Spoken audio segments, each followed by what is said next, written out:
Coming to you for our Week 5 Red Zone report from Ooltewah High School. The Owls came away victorious tonight 16-0 over the Rhea County Golden Eagles in what everybody anticipated. Kind of the region championship game turned out to be kind of a defensive battle. Interesting to say the least.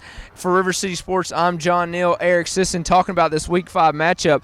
What was interesting about this Owls 16-0 victory as they go in a bye week per se, and Rhea County going to Indiana next week?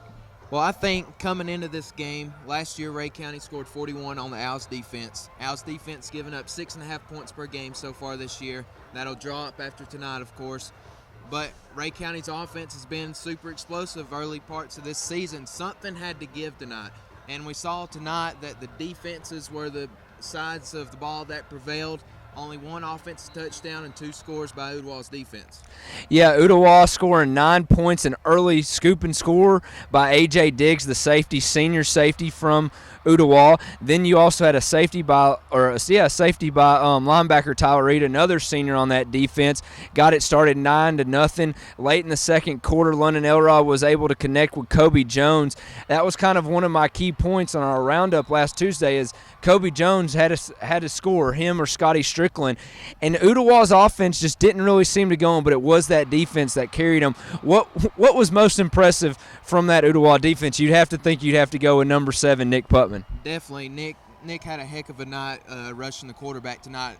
All night, Dotson was under pressure trying to throw the ball. Not really an offense where you want to throw the ball a lot, but they were forced into that, getting down in a hole early.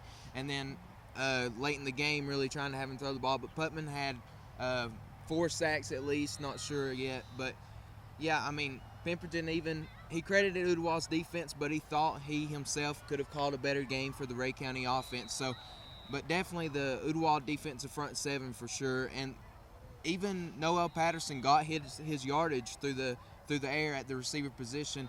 So, but the pressure on the quarterback made the difference late in the game. And let's speak about that. We've now seen Rhea County twice this year on their first play of the game when they were at home against Baylor 3 or 4 weeks ago. Now they came out passing. It was interception for 6, and it seems like that game that was 47-14 back late or early November last year has seemed escaped Mark Pemberton. He's passing a little bit more now. You do have the area's leading receiver in Noel Patterson, and the kid can flat out play some football here, ladies and gentlemen. Because I mean, he had 3 or 4 just go up and get him plays, and he did that. And I mean, when you can connect over some of these defensive backs for Ooltewah, that's just impressive in itself. And Noel had a hell of a game himself. But with that being said, what is it about Pemberton? It just seems like they can't be consistent. One run doesn't go wrong, or a cut block, or a pulling a guard doesn't go right. He's quick to change the pass. He doesn't have, Jacob Yord or Zach Dossett. So let's talk about Rhea County real quick. They now are 3-2 on the season, 1-1 in region play after beating out White County a couple weeks ago. And now they travel all the way to Indiana next week playing Cathedral, a huge Indiana powerhouse in Lucas Oil Stadium. For those of you who don't know, that's where kind of Peyton Manning made his home in Indianapolis, and now Andrew Luck taking over the home of the Colts. But what does this Rhea County team got to do to kind of move on from this? This is not usual 16-0, just kind of a defensive battle game. Yeah, I mean, they're still in great position in the region, of course. Got a break from region play next week, but a tough matchup. Who knows what to expect out of that?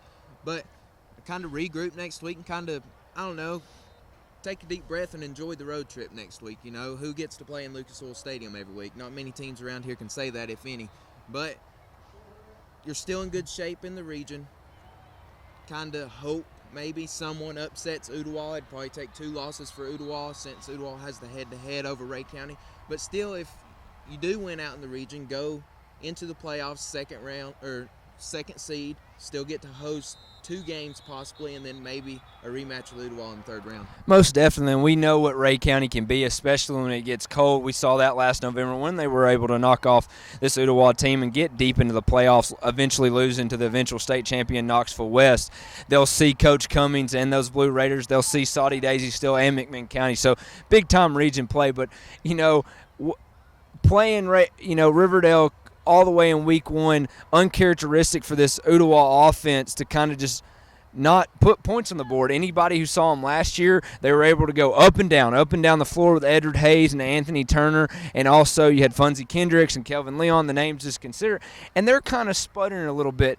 They go into a bye week, got to get some kids healthy. Taylor Stoltz kind of went down with the ankle injury. Their senior linebacker was already heavily wrapped a broken wrist. Adrian Hall missed some extensive time there in the second and third quarter, defensive back for Ooltewah. So Ooltewah going into the break, what do they do over the next 2 weeks to get ready for Saudi Daisy here 2 weeks from now? Well, I think having 2 weeks to prepare for Saudi Daisy will help with that passing attack the Trojans will bring, but it's something they all see every day in practice. This offense that they just shut out tonight is something they're not really used to.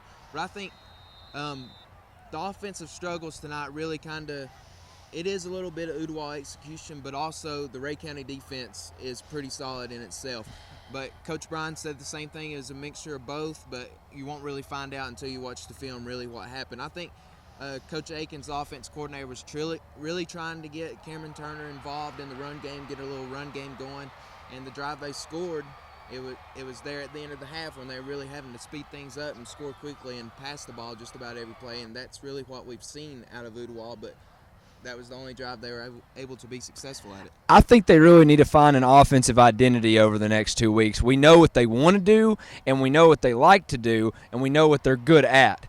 And I know, consistently talking last year, they needed to get more from the run game. Well, not taking anything away from Cameron Turner, but the offensive line here at Ooltewah just isn't built to run up and down on teams. It's more of a scat system, get people on the edges, zip screens, Rashawn Freeman coming in motion, but you got to utilize some of these receivers. When you have Joseph Norwood, Scotty Strickland, Ethan Walls, Peyton Oliver, you need to somehow find the way to get them the ball, and I think they will. I bet Coach Akins will have something to say to me after that comment, but they need to find an offensive identity.